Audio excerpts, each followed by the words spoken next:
Greetings, brothers and sisters. So I have a whole bunch of stuff to talk about COVID in a second. First, let's start here with Meghan McCain. I almost said Meghan Markle's. Is the way to go, and if we have two American women, Meghan Markle and Oprah Winfrey, who are single-handedly finishing what George Washington and our revolutionary counterparts did, I'm all for it. Okay. So apparently this reaction from Whoopi of confusion that somehow Meghan McCain thinks that Oprah Winfrey and Meghan Markle's are completing the Revolutionary War, which baffled Oprah Winfrey and pretty much everybody else. That's just funny. So I covered this yesterday with the media. This is a compilation that the New York Post put together of Andrew Cuomo's, of all these media celebrities praising Andrew Cuomo's in better times for him. Pandemic. Governor Cuomo, the book has done just what you suggested. It starts a really important conversation at a very scary time. It is a book unlike anything ever written by a governor before, because no one has lived through and managed the crisis that he has. Cuomo is set to receive an International Emmy Award. He's being honored with the Founders Award for using his briefings to inform and calm the public. His PowerPoints were epic. Yes. In the movie of this, when it's finally made, who do you want to have play you? I think everyone is a big fan of yours right now. I am a fan of Andrew Cuomo and wish very much that he were president of the United States now. I mean, isn't he actually? I mean, in a way, he is. The president. He is president. Are you thinking about running for president? Tell the audience. Andrew Cuomo, who has a daily television show now and has become in some ways the shadow president. Maybe Trump is just a little bit mad that Governor Cuomo has become a kind of acting president. I think back to, you know, the daily news conferences you would hold. Many people felt you were the only one who was telling us anything. And so I showed the first half in another video yesterday, so you can look this up. It's 2 minutes and 22 seconds long, full of media celebrities. They do a good job, but you could easily make this compilation yourself, you know, because there was so much praise for this guy by all these various media heads and comedians. I want to go through the comedians in just a second. But you understand this, that the guy was held up as being something that he wasn't, because he was never a hero. And let's go through some of the things they're saying now. Usual and customary way of greeting. I'm not sure it's a great defense if you're being accused of bad behavior to say, hey, that bad behavior is how I say hello. Also, who greets people with kisses? Are you a golden retriever? I'm sorry about him. He just likes the salt on your skin. This is from Stephen Colbert. He did a double, I don't know what this is. I guess this is considered comedy. Will be the better for this experience. Oh, I'm sorry. I never intended to vomit on you, and so, it's not funny, bad comedy, but he also did a similar thing for Chris Cuomo. He is my brother. That's it, Chrissy. Keep dodging. Don't let anyone else talk about your brother, even though this building's full of people who could talk about it. I mean, just horrible, but this is, you know, they've changed their tune. How many people passed away in nursing homes, as well as allegations of sexual harassment. Well, look, I'm always surprised when politicians behave inappropriately or stupidly, but... Wait, what? You're surprised when politicians behave stupidly and inappropriately? That's their wheelhouse. Like, are you serious? And he's such a cynical, droopy dog guy. He's never really happy or positive, and you know, he makes his life at looking at the dark side of things, right? Jake Tapper's, his somber ties and stuff. No, not particularly. I mean, anybody who's been familiar with Andrew Cuomo is familiar with the fact that, well, first of all, when it comes to, you know, accusations of him being abrasive or bullying, that's just been his way the whole time I've been aware of him. I mean, I remember. So you knew he was a bully and abrasive and a bad guy. Like, everybody knew this. Like, if he knew it, everyone knew it, right? And so yet you guys all categorized him as a hero. I don't know that he would remember. He was Secretary of the Department of Housing and Urban Development during the Clinton administration. I'm not sure that anybody else from the Clinton administration endorsed him, even though he had worked in the Clinton administration. Yeah, so no one liked him. He was unlikable. People didn't like the guy. You can see he's not very likable. When they came out and said, oh my God, this guy a hero. I'm like, what are you talking about? This guy just, just how he presents himself. He's not somebody that is well liked. You could just see. Then there was Trevor Noah. Really, Governor Cuomo? You lowered your own numbers to make yourself look better? Whew! Guess who just got uninvited to my 29th birthday next week? Wow, that sucks so bad. I mean, there wasn't one laugh in all of that. And I went through other clips. I mean, you can go see what the late night comedians are saying. All of them are now slamming Cuomo's, even though they were praising him before. And it's not funny, and it's clear that they're just being told, all right, now he's a bad guy. He used to be, oh, he's a good guy, good, he's a good guy. And they would support him, and now he's a bad guy. Trump was the bad guy, and Cuomo was the good guy. Now Trump is gone, Cuomo's the bad guy, right? And they all just go along with it. See, this is the thing with mainstream media and also Hollywood as well. So a politician or somebody will be labeled as good, and they'll all say he's good or she's good, right? They'll all endorse the person. Of course, there's, differences. There's the right and the left paradigm, and right-leaning comedians and celebrities and athletes and networks. But for the most part, you see that there's a party line. This is, okay, Andrew Cuomo's good, and then everybody says he's good. He's a shadow president. He's acting like the president. Donald Trump is bad. Andrew Cuomo is good. There was a time where everybody loved Donald Trump. Like, everybody loved him. He was, the toast of the town. He had a Hollywood star. He was appearing in movies. David Letterman and late-night comedians were slathering all over him. Trump was great. He had the Apprentice show. And then he ran for political office, and he was a joke. He was a bad guy, and he got the bad guy narrative. And this shows you that the media is an absolute joke, because they know, like Jake Tapper said, they knew Andrew Cuomo had a bad reputation. Nobody liked him.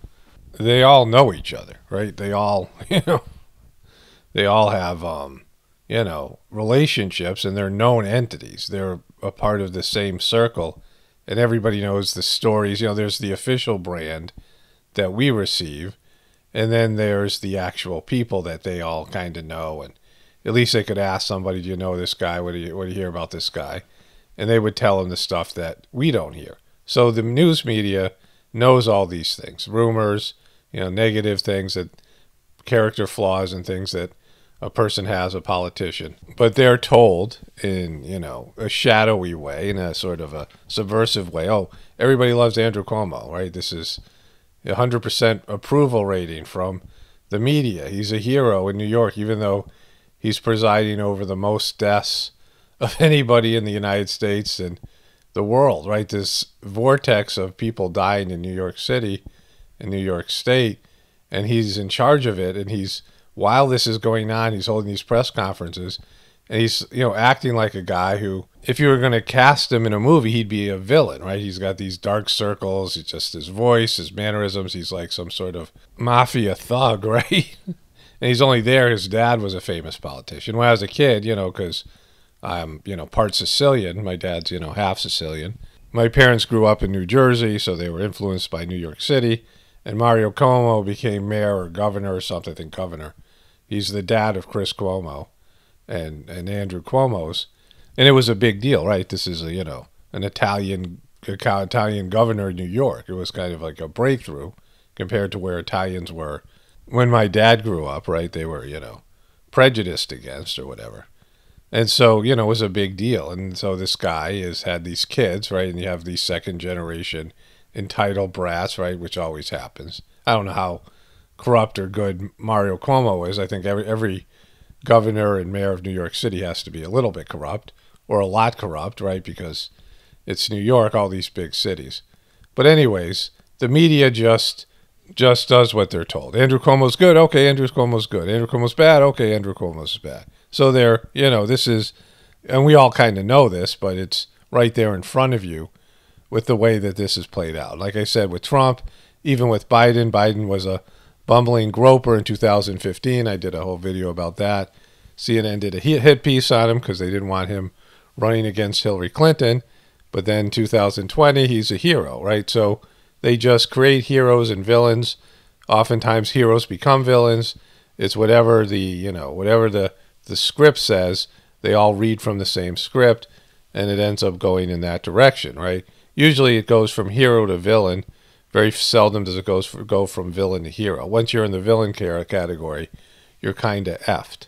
I also wanted to segue into talking a little bit about a realization I had about the COVID thing. The first thing is, there is these groups of people, and I don't know how much it is about an issue or a personality type, that you have people, QB people, you have flat earthers, it's a man people, or now it's, you didn't get sick, you had the flu, COVID's fake. The COVID faker. So now that's a whole group of annoying people. Now, I don't know, again, is it an issue or is it just the mentality, the psychological makeup of certain people? They lock into an issue, and for the rest of their time in the internet, all they ever say is flat. Trust the plan. It's a man. You had the flu. Right? It's just all the same stuff. And they become this annoying block of commenters, and that's all they care about. They're single issue people. No matter what the video's about, that's what matters to them, and they just speak in bumper stickers. But it's become a very annoying group, the COVID deniers, because there is something, people are getting sick, and you may not get sick yourself, you might not know anybody who gets sick, so you're at a deficit in that way. But it is a much different set of symptoms than the flu. And for me, my lungs are fine. Like I got COVID about this time last year. I was getting it. I don't know, sometime in March. I got to, look at the dates. I think later March and maybe early April, I was getting better. I'm not sure exactly the time frame. But anyways, the breathing part has basically disappeared completely. I still have occasional heart issues. And of course, I've had this lingering sore throat. I don't know how much that has to do with the COVID. I had a lot of sore throats over the years because of what I do here, talking a lot and things like this. And so, that is what it is.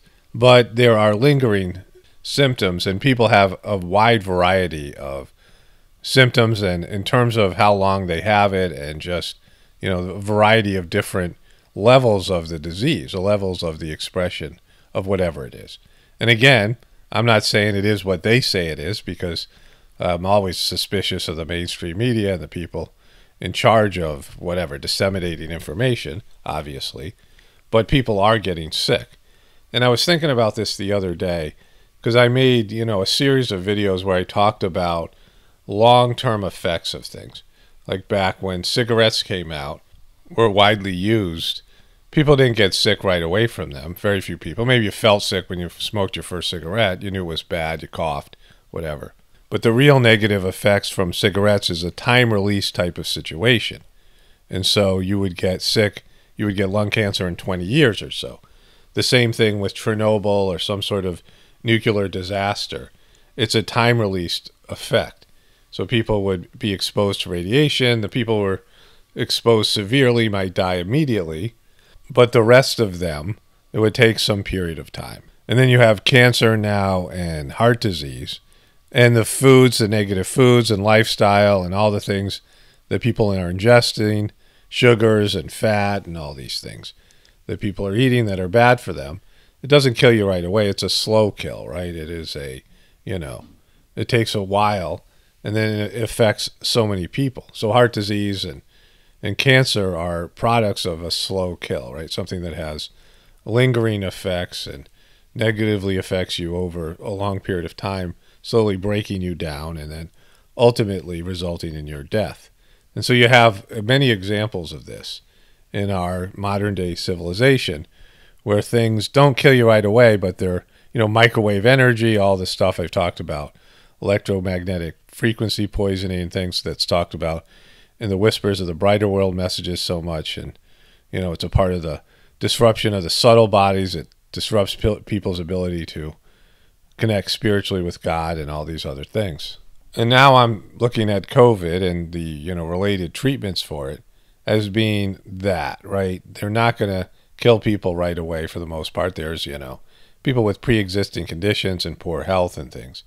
But in terms of a long-term effect, if this is, some sort of biological weapon or something unnatural where it appears to be, it is, what is COVID going to be like in 20 years? Because right now, it's an unknown. They've introduced something new into the human system and how it affects people. What are the long-term effects on the human species? Again, with this, they've been looking for ways to depopulate because we're overpopulated. And at some point, there's going to have to be population reduction. I think it's since at least the 1800s, maybe before that, there's been steady population growth. We're the only species on the planet, I believe, that is growing in population for hundreds of years, that we never have a year where more people die than are born. Every year there is population, a net gain. There's added to the population.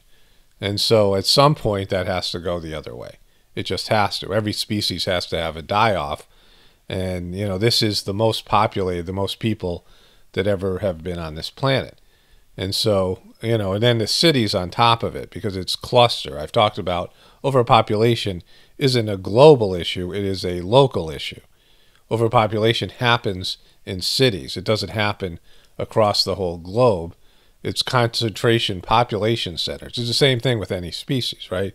You don't have an overpopulation of antelopes in Canada, right, or, Switzerland. If there's an overpopulation of antelopes, it's going to be in a small area in Africa. And so everything overpopulates in small areas. And the human species is overpopulated in cities all across the world, all across the globe.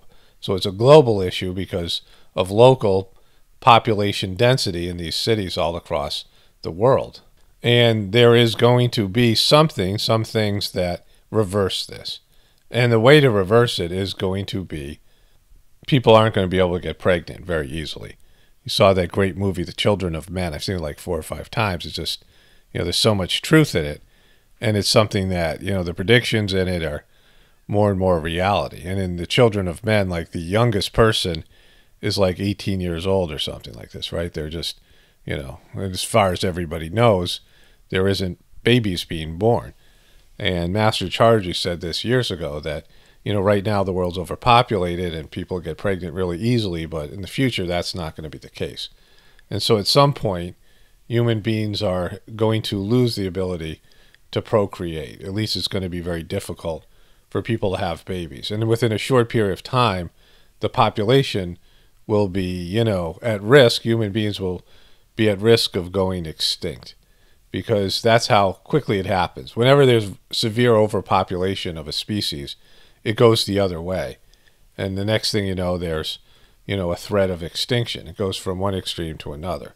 The reason is when you have overpopulation, you're going to have a weakness in your species. That means that weak members of your species, which you see a lot of that in the human condition right now, broken people, weak people that are surviving and then adding weakness into the genetic pool.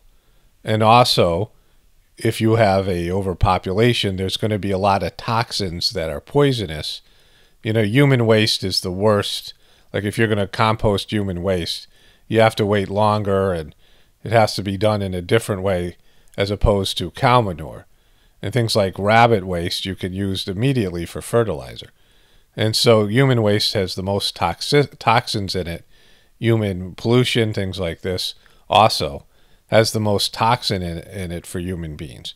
So when you have an overpopulation, you're going to have a species that's going to eat the food that's good for them, and they're going to deplete their food source. So there's going to be eventual famine, and there's going to be a lot of toxins and diseases because of the overpopulation. So, you have a weakened species with more diseases, of course, war and conflict. And when a species gets overpopulated, it affects them psychologically. They flip out and they do deviant things like, they'll eat their young or whatever, rats and mice and things like this. And so, those are the things that happen. Overpopulation kicks in a bunch of contingencies that create a population reduction. And that's happened naturally. And of course, the powers that be are working on this. They see it as a problem. And they're trying to do it, in a controlled way.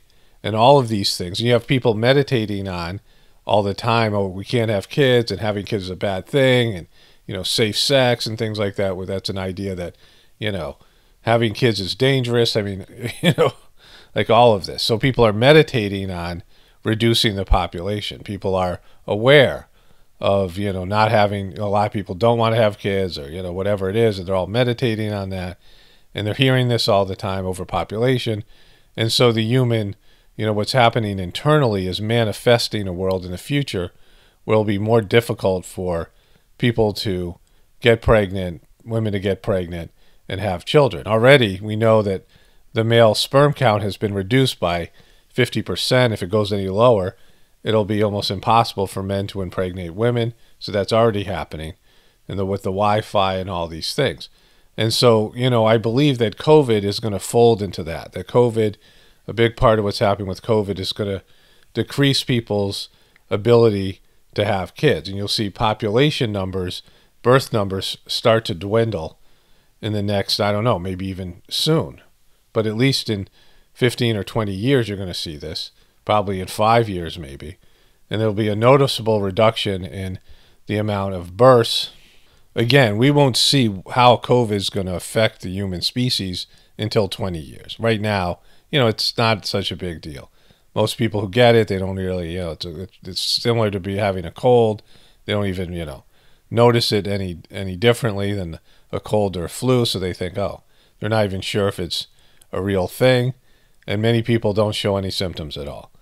And so, you know, it's not something that's killing a lot of people right now unless you have pre-existing conditions, unless you are already on the ropes. We all know this. But what is it going to be like in the future? And are there going to be, you know, variations of this thing, right?